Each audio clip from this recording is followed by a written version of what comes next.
Lo yakin mau cari itu bibit aja? Tanya Amira dengan mata menatap tidak percaya. Mendengar cerita serta rencana yang baru saja Dila katakan, membuat Amira menggeleng kepala. Bisa-bisanya temannya ini membuat konsep yang menurutnya di luar batas. Bahkan bisa dikatakan di luar kepala juga. Bagaimana tidak, alih-alih memilih untuk menikah dan mempunyai pasangan yang jelas dan benar. Dila justru mengusung konsep lebih baik membayar bibit dari seorang pria, daripada harus terjerat dengan sebuah pernikahan. Yakinlah, nggak ribet kan nanti malahan, sahut Dila dengan begitu santainya. Amira yang masih waras dan belum terkena efek samping alkohol yang mereka minum sore-sore seperti sekarang ini, lantas menempelkan tangannya di kening sahabatnya tersebut. Nggak panas, ujar Amira setelah menempelkan telapak tangannya di kening Dila, dan langsung ditepis oleh wanita itu. Gue sehat walafiat, Amira Al-Mahira. Teriak Dila dengan raut muka yang begitu kesal. Membuat Amira yang ada di depannya pun tertawa. Ya lagian lo, sih. Make kepikiran rencana gila kayak begitu. Di mana-mana orang tuh ya, pasti nggak akan mau hamil duluan sebelum nikah, walaupun mereka udah lakuin enak-enak begitu. Nah, lo, malah milih hamil sebelum nikah. Mana belum pernah lakuin enak-enak, sekalinya mau coba, malah pingin langsung hamil. Aneh lo, Dil, ujar Amira panjang lebar dan penuh dengan emosi akibat wacana yang dibuat oleh Dila barusan. Dila tertawa, Pev. Ya gimana lagi, Mir, orang aku nggak mau nikah malah diminta cucu. Ya udah, aku kabulinlah. Memangnya lo mau buat sama siapa? Sama para lelaki buaya lo itu? Tanya Amira malas. Entah, ini otak Dila yang kongslet atau emang dirinya yang sangat kuper sekali. Bisa-bisanya doa berpikiran seperti itu. Dila tampak termenung sebentar, sepertinya dia tengah berpikir siapa yang akan dia ajak. Dila sendiri juga bingung untuk memutuskan mana yang ia pilih. Namun, jika diingat kembali para pasangan lelakinya itu semua buaya, Dila tidak mau anaknya dari bibit seseorang yang seperti itu.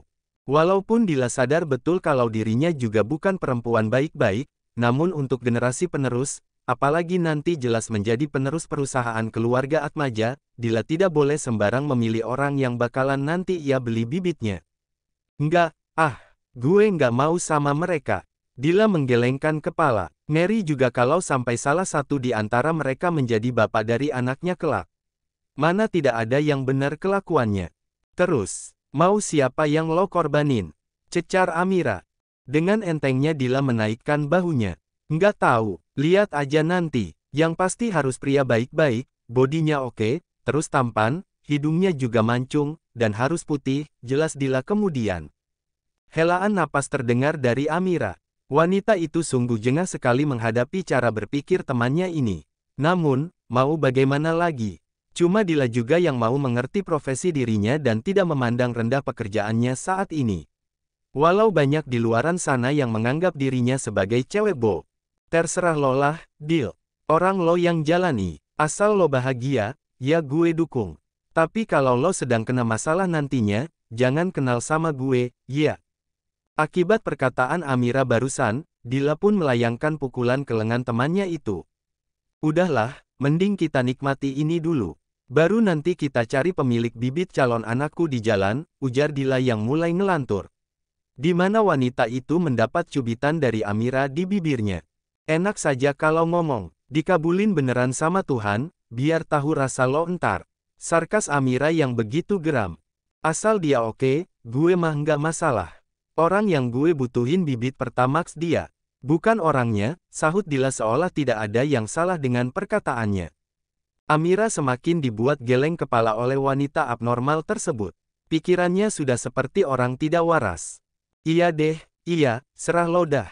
Hanya itu yang bisa Amira katakan, sementara Dila sendiri juga belum tahu siapa dan seperti apa orang yang akan doa bayar nantinya untuk menghamili dirinya.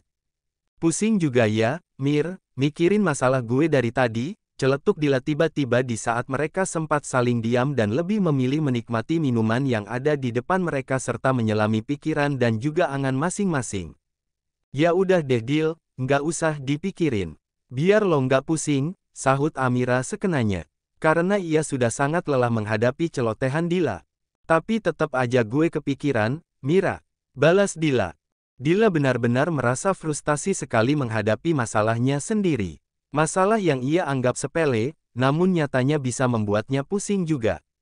Amira tidak lagi mendengarkan celotehan Dila yang sudah mulai tak jelas. Padahal wanita itu banyak minum pun dengan dirinya. Ia sendiri harus tetap menjaga kewarasannya, sebab sebentar lagi dia akan berangkat kerja di kafe. Dil, kita pulang sekarang yuk. Gue bentar lagi udah waktunya kerja, loh. Ajak Amira sembari melihat jam yang melingkar di tangannya. Sementara Dila sendiri menggeleng kepala. Ia masih sangat sadar, namun enggan untuk beranjak dari tempatnya. Ingin sekali melupakan masalah yang ada di kepalanya. Lo bawa aja deh mobil gue, Mir. Nanti gue manggil taksi aja atau ojek lah. Yang penting gue sampai rumah, balas Dila.